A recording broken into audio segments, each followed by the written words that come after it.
કેવી મેન્ટાલિટી માનસિકતા છે.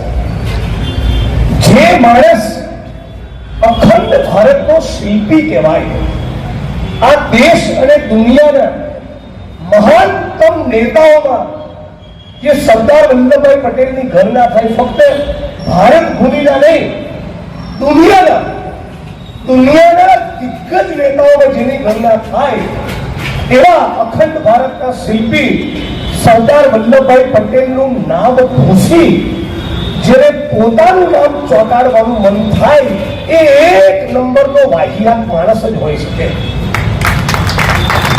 એક નંબરનો ફાલતુ અને જે વાહિયાત માણસ હોય એના સિવાય કોઈને આવી મૂર્ખતાનું પ્રદર્શન કરવાનું મન ના થાય.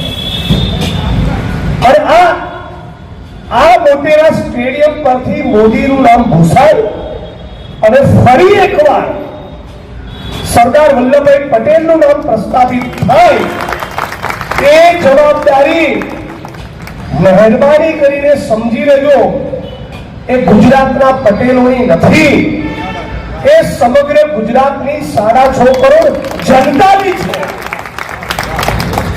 અને એ જો આ ગુજરાત ના કરી શકે તો એનો મતલબ એ કે આ ગુજરાતનું કોઈ ભવિષ્ય નથી.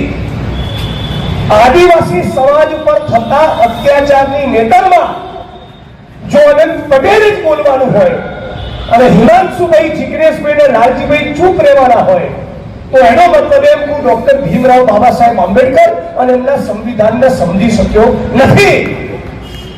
દલિતો પર થતા, દેવી પૂજક રાવણ કોળી ઠાકોર ઉપર થતા અત્યાચારની નેતરમાં જો હિમાંશુ પટેલ બોલવાના ના હોય તો એનો મતલબ એમ તમે બંને દેશના બંધારણને સમજી શક્યા નથી. એ જ પ્રમાણે આ જે સરદાર વલ્લભભાઈ પટેલનું અપમાન કર્યું છે એ અખિલ ગુજરાત અને અખિલ ભારતનું અપમાન છે. અને આ અપમાનનો બદલો લેવા માટે આપણે બધાએ કટિબદ્ધ થવું જોઈએ. બહુ વર્ષો પહેલા એક વખતની ઘટના, સરદાર સાહેબને બહેને પત્ર લખ્યો કે કોઈ કામથી દિલ્હી આવું છું, તો સરદાર સાહેબે જવાબ આપ્યો કે હું દિલ્હી સત્તાના સ્થાન ઉપર બેઠો છું ત્યાં સુધી કામ લઈને આવવાનું ભૂલી જજો, વિંધ્યાચલ પર્વત પણ ઓળંગવાનો નહીં. એવી એમની પ્રતિબદ્ધતા, એવી એમની ઓનેસ્ટી, એવી એમની જેને કહેવાય કે દુર્લભ પ્રકારની ઈમાનદારી, અને એની સામે આ 750 કરોડના વિમાનમાં ફરનારો અને છોટે સરદારના વહેમમાં જીનારો સાવ પંતુજી જીવ. હે ગુજરાત, હે નરસિંહ મહેતાના ગુજરાત, હે રવિશંકર મહારાજના ગુજરાત, હે ઇન્દુલાલ યાજ્ઞિકના ગુજરાત, હે ગાંધી અને સરદારના ગુજરાત, તારી ચેતના ક્યારે ફરી પ્રગટ થશે? મને તો કહેવાનું મન થાય કે આપણી ટેક્સ્ટ બુકો, આપણા પાઠ્ય પુસ્તકો બદલવાની તાત્કાલિક જરૂર છે. કેમ કે આ અપમાન આપણે સહન કરી લીધું, મતલબ કે આપણી આખી પેઢી બાતલ થઈ, આપણી આખી વર્તમાન પેઢી એ બાતલ સાબિત થઈ કહેવાય.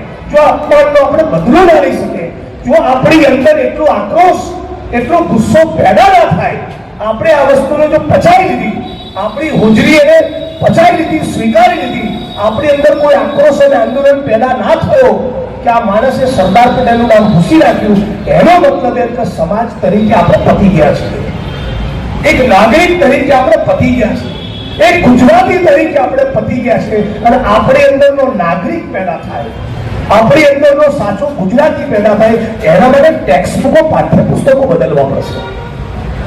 આ અપમાન આપણને આપવું અપમાન કેમ ના લાગે? હે મોટેરા વાસીઓ, આવનારી પેઢી તમને અને મને સવાલ પૂછશે.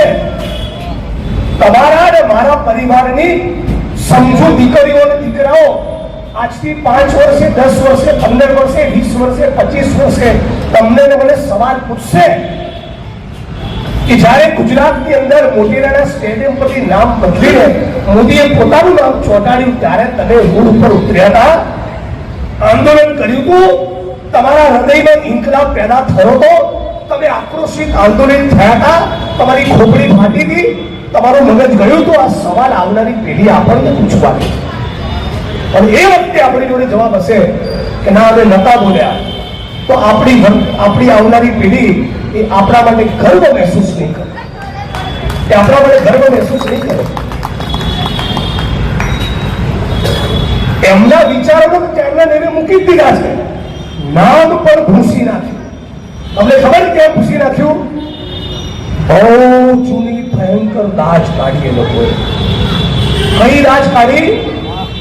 ગાંધીજીની હત્યા પછી સરદાર વલ્લભભાઈ પટેલે આરએસએસ ઉપર જે બેન મૂક્યો તો એની આ સંઘીઓએ લાજ કાઢી. એનો બધો લીધો સંઘીઓ. અને કેવું સરળ કહેવાય, ગાંધીજીની હત્યા થશે અને એનું જે સેલિબ્રેશન સંઘીઓએ પ્લાન કરેલું, કોનું સેલિબ્રેશન? ગાંધીજીનું ખૂન કર્યા પછી કેવી ઉજવણી કરવી? ખૂનની ઉજવણી. એનું આયોજન માટેની પત્રિકા રાજસ્થાનના અલવરમાં 24 કલાક પહેલા છપાઈ ચૂકી. વિચાર કરો, પેડાના બોક્સ બની ચૂક્યા. તમારે કોઈએ કીધું મતલબ કે ગાંધીજીના હત્યારા ડોક્ટર આંબેડકરનું બંધારણ કે સંવિધાનમાં ફેંકી દો. આઝાદ હિન્દ ફૌજ સુભાષચંદ્ર બોઝે બનાવી અને આઝાદ હિન્દ ફૌજમાં યુવાનોની ભરતી કરતા હતા, ત્યારે આ સંઘીઓ યુવાનોને કહેતા હતા ત્યાં ના જતા, અંગ્રેજોની સેનામાં જતા. અંગ્રેજોની સેનામાં જતો. એટલે આ ના ગાંધી જોડે હતા, ના આંબેડકર જોડે હતા, ના સુભાષચંદ્ર બોઝ જોડે હતા, ના સરદાર વલ્લભભાઈ પટેલ જોડે હતા. તો ક્યાં હતા? અંગ્રેજોની દલાલી કરવામાં હતા આ ભારત ભૂમિના ગદ્દારો. એટલે મોટેરાની જનતા જાગો. આ પેનલને ફક્ત ગટરના ઢાંકણા બદલવાના, બાટલા મોકલવા માટે નથી બનાવવાની, જીતાડવાની. આ પેનલને એટલા માટે જીતાડવાની છે કે